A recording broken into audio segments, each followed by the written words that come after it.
So I'm here with Flint Fire. Okay, I'm Royal Eddie. I perform as Keith Flint in the band. Make it sound like stars in your eyes, you know. Right, I'm Sean. I play guitar badly.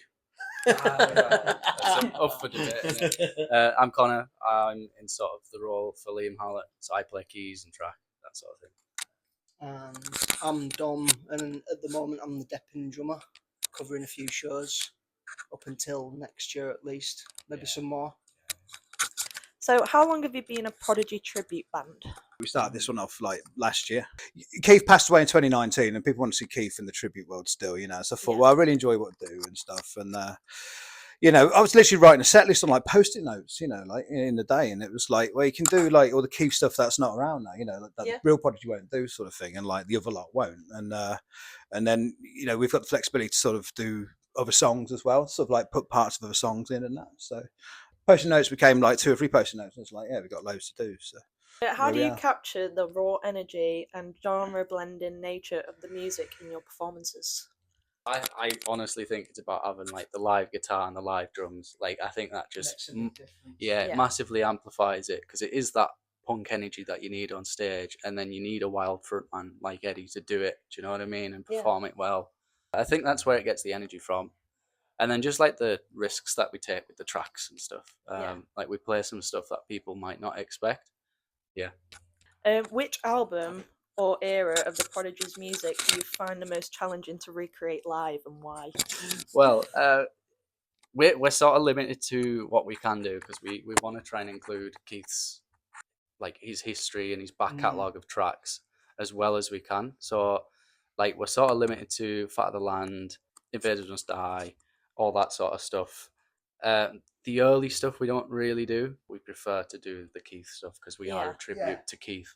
Yeah, I mean, like one thing we steer away from is doing like certain tracks that like maximum vocal full tracks. You got like Poison and Minefields and all that sort of thing, where like it just wouldn't work if I did it in a way. But we got like a lot of flexibility, because you could do like half a version of songs and stuff. Then and like seeing Liam on the recent tours is that he's done like a few songs where he's Maxim's not on the stage, like so you know, like there is a few bit of that going on. And like, you know, with this band we just thought, you know, bugger it, like, you know, putting something like Girls or something in that track, like about 4 or 5 songs in, and people are like, what the hell, what, you know, type thing. You know, we can like play parts of other songs like the rave stuff and that, doing like Outer Space Tonight again, and that sort of thing. So how do you replicate Keith's irreplaceable energy on stage? What is something you do to draw the attention? Red wine. Yeah. No, like here's the thing. It's not, as I said, it's not stars in your eyes. So you kind of, you're not just playing the role. If it was theatre, you'd be like, you know, he's a guy performing as Keith. But it's like, you know, it gets something out of you, and it's like that is seen with the performance. There you go. It justifies it enough. If it didn't, we'd be booed off and stuff. Like it wouldn't last very long. So, what is the most challenging song to perform live? And have you ever had like any backlash from audience members and like hardcore Prodigy fans? Yeah.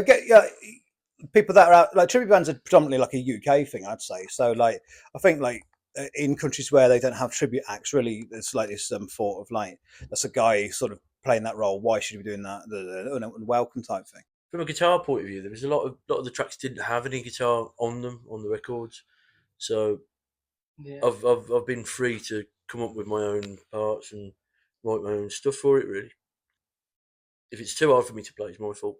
I shouldn't have written something so hard today. Replicating electronic drums, sometimes it sounds a bit robotic to be playing exactly what's going on. So I have a bit of free reign as well every now and then, as long as I don't go over the top, add the odd fill.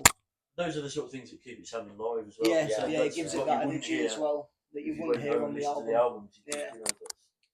But it proves I'd probably say Champions is the hardest song. It's just so fast and in your face, and precise. With it being the newer stuff. Some tracks, different tempos and stuff, and different beats and that, different arrangements as well. You might have songs where the guitar player's not there, you know, and maybe 1 or 2 where I'm not there and stuff. But you know, it's a varied set. So there we go. Do like try and keep it to all eras if we can.